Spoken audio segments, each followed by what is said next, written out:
Naisip mo na ba kung bakit may mga hapon na umaabot ng higit sa 105 taong gulang na malakas pa rin at masigla, samantalang sa ibang bansa, tulad ng Amerika, marami ang hindi na umaabot ng 80. Isang halos 30 taon na agwat ang nakikita natin, isang napakalaking pagkakaiba na nagbubukas ng tanong, anong sikreto ba ang meron sila? Isipin mo, sa Okinawa at iba pang bahagi ng Japan, ang matatanda ay nakikitang naglalakad tuwing umaga, nag-aalaga ng kanilang mga halaman, o nakikilahok sa mga pagtitipon ng komunidad. Samantalang sa ibang lugar, maraming nakikipagbuno sa mga sakit na madaling maiwasan. Hindi ba't nakakapukaw isip kung paano nila nagagawang panatilihin ang ganoong sigla? Ngayon, gusto kong imbitahan ka na manatili hanggang sa huli ng video na ito. Dahil ilalantad natin ang 4 nakakagulat na pagkakaiba na naglalagay sa mga hapon sa unahan pagdating sa haba at kalidad ng buhay. At sigurado akong may isang bagay dito na pwedeng baguhin ang sarili mong pamumuhay o ng isang mahal mo sa buhay. Pero bago tayo magsimula, maaari ba kitang tanungin? Kung makita mong posible ring mabawi ang mga nawawalang taon ng iyong buhay sa pamamagitan ng maliliit na pagbabago, hindi mo ba gugustuhin subukan?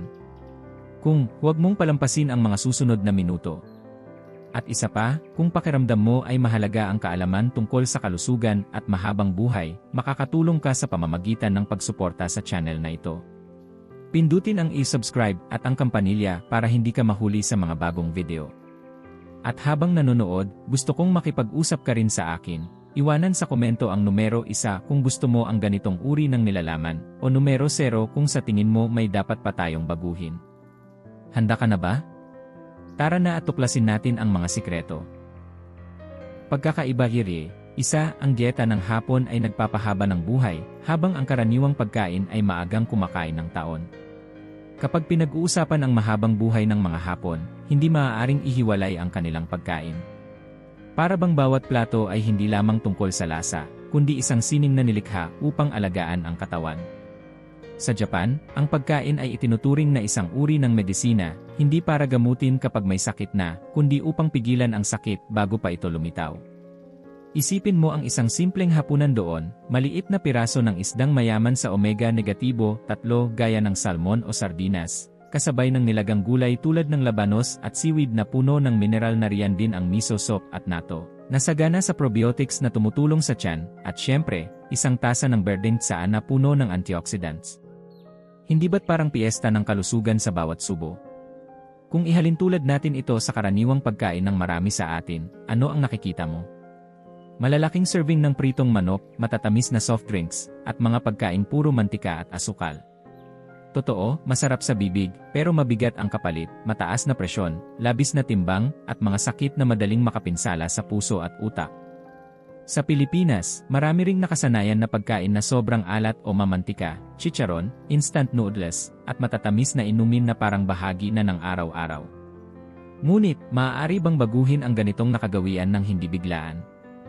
At doon papasok ang inspirasyon mula sa estilo ng pagkain ng mga hapon. Halimbawa, sa halip na soft drink, bakit hindi subukan ang salabat o tsaa na nakasanayan din dito sa atin? Sa halip na puro karne, maaari nating dagdagan ng isda, lalo na't sagana tayo sa bangus, tilapia, at sardinas. Sa halip na instant noodles, bakit hindi maghanda ng simpleng tinolang manok o munggo na may gulay? Hindi kailangang gayahin ang bawat detalye ng mga hapon, pero pwede nating kuhanin ang aral, mas sariwa, mas magaan, mas balanse. Ang tanong ngayon, handa ka bang magbawas ng isang baso ng soft drink kada linggo at palitan ito ng tsaa? Kaya mo bang subukan ng isang putahe na mas gulay kaysa karne ngayong linggo? Hindi ito tungkol sa pagbabago ng lahat ng sabay-sabay, kundi maliit na hakbang tungo sa mas mahabang buhay. Sa dulo, hindi ba't mas gugustuhin mong maglakad pa sa tabing dagat kasama ang mga apo kaysa maaga pang mahiga sa kama ng ospital? Ang iyong plato ngayon ay maaaring maging susi sa mga taon na idadagdag pa sa iyong hinaharap. Pagkakaiba hiri, dalawa, ang serbisyong pangkalusugan ng hapon ay para sa lahat, habang marami ang naiiwan sa iba. Kung iisipin natin, gaano kahalaga ang pagkakaroon ng katiyakan na anumang oras ay may mag-aalaga sa atin kapag nagkasakit tayo. Sa Japan, iyon ang realidad. Mula pa noong 1961, ipinairal nila ang sistemang pangkalusugan na nakalaan para sa lahat ng mamamayan, anuman ang edad, trabaho o estado sa buhay. Ibig sabihin, kapag may naramdaman ang isang matanda roon, hindi niya kailangang mag-alala kung kaya ba niyang bayaran ang doktor. Sa murang halaga, pwede silang magpatingin, magpa-check up, at magpagamot bago pa lumala ang kondisyon. Ang resulta, karamihan sa matatanda sa Japan ay natutuklasan agad ang sakit habang nasa umpisa pa lamang. Hindi umaabot sa matindi ang kalagayan, kaya hindi rin kailangan ng mahabang panahon sa ospital. Hindi ba ito ang pinapangarap din natin dito sa Pilipinas? Kung ikukumpara sa Estados Unidos, kahit may Medicare, marami pa ring hindi nakakapagpatingin dahil sa mahal ng gastos. Ayon sa datos, halos 28% ng matatanda doon ay nilalaktawan ang pagbisita sa doktor dahil hindi nila kaya ang bayad. Ang masama, kapag naantala ang gamutan, lalo lamang lumalala ang mga sakit gaya ng diabetes, alta presyon, at sakit sa puso. Dito sa Pilipinas, alam natin ang bigat kapag nagkakasakit. Ilang pamilya ang kailangang mangutang o magbenta ng ari-arian para lang mapagamot ang mahal sa buhay. Ilang senior citizen ang umaasa na lang sa libreng konsulta sa barangay health center, na kung minsan ay kulang pa sa gamot. Ngunit maaari pa rin kumilos. Hindi pa perpekto ang sistema natin, ngunit may mga paraan upang mas mapangalagaan ang ating kalusugan. Halimbawa, marami sa atin ang hindi pinapansin ang libreng check-up o bakuna na inaalok ng lokal na pamahalaan. May mga programang gaya ng PhilHealth na pwedeng makatulong, pero madalas ay hindi natin nagagamit ng maayos. Kaya itanong ko sa'yo, kailan ka huling nagpa-check ng presyon o asukal sa dugo? Handa ka bang alagaan ang sarili mo bago pa lumala ang sitwasyon? Hindi ba mas mainam ang maagap kaysa ang huli na ang lahat? Sa Japan, dahil sa sistemang ito, ang tinatawag nilang healthy life expectancy ay halos 75 taon. Ibig sabihin, hindi lamang mahaba ang kanilang buhay, kundi aktibo at may sigla pa rin ang karamihan hanggang sa huling bahagi. Sa atin, maaari ring mangyari ito kung matututo tayong gamitin ang mga serbisyong mayroon, humingi ng tulong kung kinakailangan, at higit sa lahat, magpahalaga sa sariling kalusugan. Ang aral dito ay malinaw, huwag hayaang hadlangan ng takot sa gastos ang pag-aalaga sa katawan.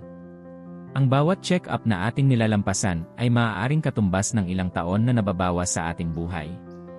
Ang bawat simpleng hakbang ngayon ay maaaring maging dahilan ng mas mahabang panahon kasama ang pamilya.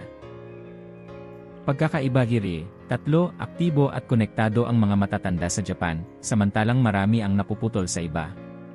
Sa Japan, ang pagtanda ay hindi nakikita bilang unti-unting paglayo sa lipunan. Sa halip, ito ay isang yugto ng buhay na ipinagdiriwang, puno ng kahulugan at ugnayan. Ang mga matatanda roon ay madalas na tinatawag na mga tagapayo o pinagkukunan ng karunungan, at hindi lamang sila iginagalang, kundi aktibong kasama pa rin sa pang-araw-araw na buhay ng komunidad. Isipin mo, maraming nakatatanda ang lumalakad tuwing umaga, nagbubungkal ng kanilang maliit na hardin, o nag-ensayo ng mga tradisyonal na ehersisyo tulad ng Tai Chi at Qigong. Sa Okinawa, kung saan napakaraming umaabot sa 100 taon, marami ang naglalaro ng mga larong panlipunan tulad ng Gettyball o kaya'y patuloy na nagtatanim ng gulay. Ang simpleng kilos na ito ay nagbibigay hindi lamang ng ehersisyo, kundi pati ng pakiramdam na may saysay pa rin sila sa lipunan. Ngayon, ihambing natin ito sa sitwasyon sa maraming bansa, kabilang ang Estados Unidos. Ayon sa datos, isa sa bawat 4 na Amerikano na lampas 65 ay mag-isa lamang nakatira, at marami ang dumaranas ng matinding kalungkutan. Dahil dito, mas nagiging sedentaryo ang kanilang pamumuhay, mas maraming oras sa harap ng telebisyon o sa paggamit ng gadgets, imbes na makihalubilo at kumilos. Hindi ba't nakakalungkot isipin na ang kalungkutan ay kasing delikado ng paninigarilyo ng 15 sigarilyo sa isang araw?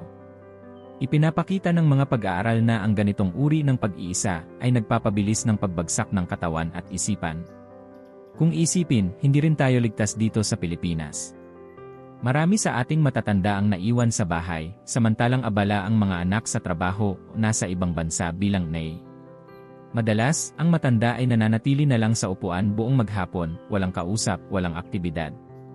Hindi ba ito isang senyales na kailangan nating muling balikan ang ating mga nakaugaliang bayanihan at pagkalinga sa nakatatanda? Sa Japan, napakahalaga ng interaksyon ng pamilya. Halos 40% ng matatanda roon ay nakatira pa rin kasama ang kanilang mga anak o apo, kaya't may araw-araw na ugnayan. Ang iba naman, kahit mag-isa, ay aktibo pa rin sa mga center ng komunidad, sumasali sa mga klase sa sining, seremonya ng tsaa, o simpleng pagtulong sa mga kapitbahay. Ang ganitong paraan ay nagpapababa ng panganib ng depresyon at nagbibigay ng pakiramdam na sila ay may halaga. Kaya itanong ko sa iyo, kailan mo huling kinausap ng masinsinan ang iyong lolo o lola? O kung ikaw mismo ay nasa edad na, may ginagawa ka bang paraan para manatiling konektado sa iba? Maaari itong magsimula sa maliliit na bagay, isang tawag sa kaibigan kada linggo, pakikilahok sa misa o barangay meeting, o kahit pagtatanim sa bakuran. Hindi mo kailangan ng malaking pagbabago upang mapanatili ang sigla at saya. Ang mahalaga ay ang pagkilos ng tuloy-tuloy at ang pakikipag-ugnayan na hindi napuputol. Tandaan, ang katawan ay humihina kapag walang galaw, at ang isipan ay nalulungkot kapag walang kasama. Ngunit kapag pinagsama ang paggalaw at pakikipagkapwa, ang resulta ay mas mahabang buhay na may kasamang kagalakan. Pagkakaiba Girye, 4. Sa Japan, ang pagtanda ay ipinagdiriwang, sa iba, ang kabataan ang laging itinatanghal. Sa Japan, ang pagtanda ay hindi itinuturing na pagkupas kundi isang banal na yugto ng buhay. Nakaugat sa kanilang kasaysayan at pilosopiya, mula sa Budismo, Konfusyanismo, at maging sa mga kaugalian ng Shinto, ang ideya na ang pagtanda ay paglalakbay patungo sa karunungan at kabanalan.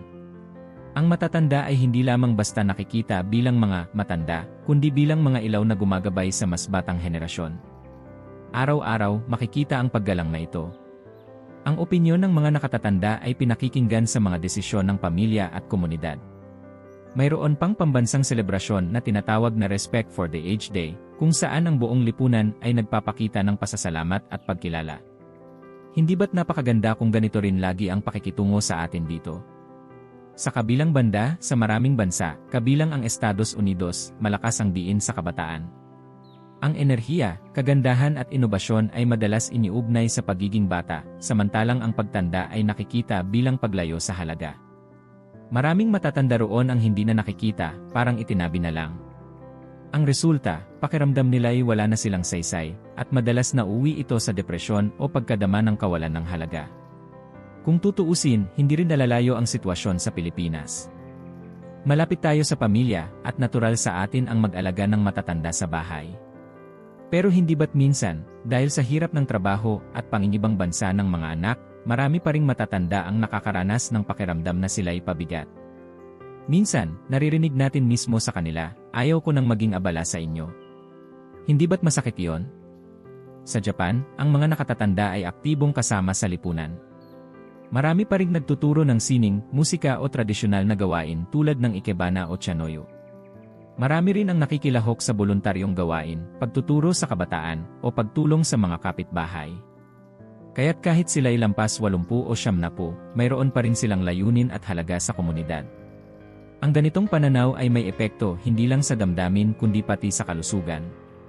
Ayon sa mga pag-aaral, ang pakiramdam na ikaw ay may kabuluhan at may koneksyon sa lipunan ay nakapagpapahaba ng buhay at nagpapababa ng panganib ng depresyon. Kaya't hindi nakapagtataka na sa Japan, umaabot ng higit 84 taon ang average na life expectancy, samantalang sa ibang bansa ay mas mababa. Kaya ngayon, gusto kong itanong sa iyo, paano mo tinitingnan ang pagtanda? Isa ba itong yugto na nakakatakot, o isa itong pagkakataon upang ibahagi ang iyong mga karanasan at karunungan? Kung ikaw ay nasa edad na, huwag mong isipin na tapos na ang iyong papel. Sa halip, isipin mo ngayon palang nagsisimula ang pagkakataon upang maging inspirasyon sa iba. At kung ikaw naman ay mas bata, paano mo pinapahalagahan ang mga nakatatanda sa paligid mo? Nakikinig ka ba sa kanilang kwento, o madalas mo silang baliwalain? Tandaan, kung paano natin tratuhin ang ating mga matatanda ngayon, ganoon din tayo tatratuhin ng mga susunod na henerasyon. Ang 4 na aral na maaaring magpabago ng iyong hinaharap.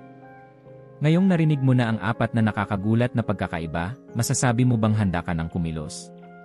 Sa Japan, nakita natin na ang dieta nila ay parang gamot na araw-araw nilang iniinom, ang kanilang sistema ng kalusugan ay nagbibigay ng kapanatagan sa lahat, ang kanilang mga nakakatanda ay aktibo at konektado, at higit sa lahat, ang kanilang kultura ay tunay na nagbibigay halaga sa pagtanda. Sa kabilang banda, sa maraming bansa, kabilang na ang Estados Unidos, kabaligtaran ang nangyayari, pagkain na nakakasama, serbisyong medikal na hindi abot kaya, kalungkutan sa pagtanda, at lipunang mas nakatuon sa kabataan kaysa sa karanasan.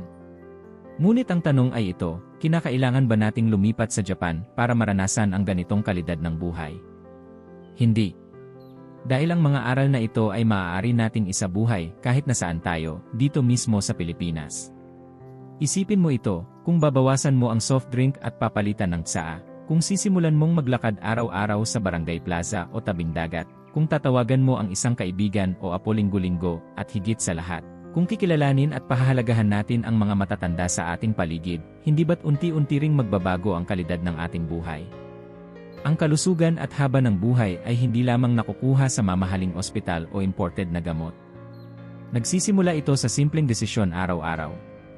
Ang plato na pinipili mo, ang oras na inilalaan mo sa pakikipag-usap, ang lakad na ginagawa mo sa umaga, lahat ito ay mga binhi ng mahabang buhay. Ngayon, gusto kong itanong sa iyo, alin sa apat na pagkakaibang ito ang pinakatumama sa iyo? Ang pagkain ba? Ang sistema ng pangangalaga? Ang pakikisalamuha? O ang kultura ng paggalang sa nakatatanda? Piliin mo ang isa at sabihin sa komento kung paano mo ito gagawin sa iyong sariling buhay. Dahil ang simpleng pagsisimula mo ngayon ay maaaring magbigay ng pag-asa at inspirasyon sa iba. At tandaan mo, bawat kilos mo ay may epekto. Ang pagpili mong kumain ng masariwa ay maaaring magpahaba ng iyong buhay ng 10 taon. Ang pagtawag mo sa isang kaibigan ay maaaring magligtas sa kanya mula sa kalungkutan. Ang pagbibigay halaga mo sa isang nakatatanda ay maaaring magbukas ng puso ng buong pamilya. Hindi ba't napakaganda kung ganito ang dulot ng maliliit na hakbang? Kaya't hinihikayat kitang hindi lang manood kundi kumilos. Kung naniniwala kang mahalaga ang mensaheng ito, i-like ang video, i-share sa iba, at mag-subscribe para hindi ka mahuli sa mga susunod na kaalaman tungkol sa kalusugan at espiritual na karunungan. Dahil baka ang simpleng aksyon mo ngayon ang magsimula ng pagbabago hindi lang sa iyo kundi sa buong komunidad.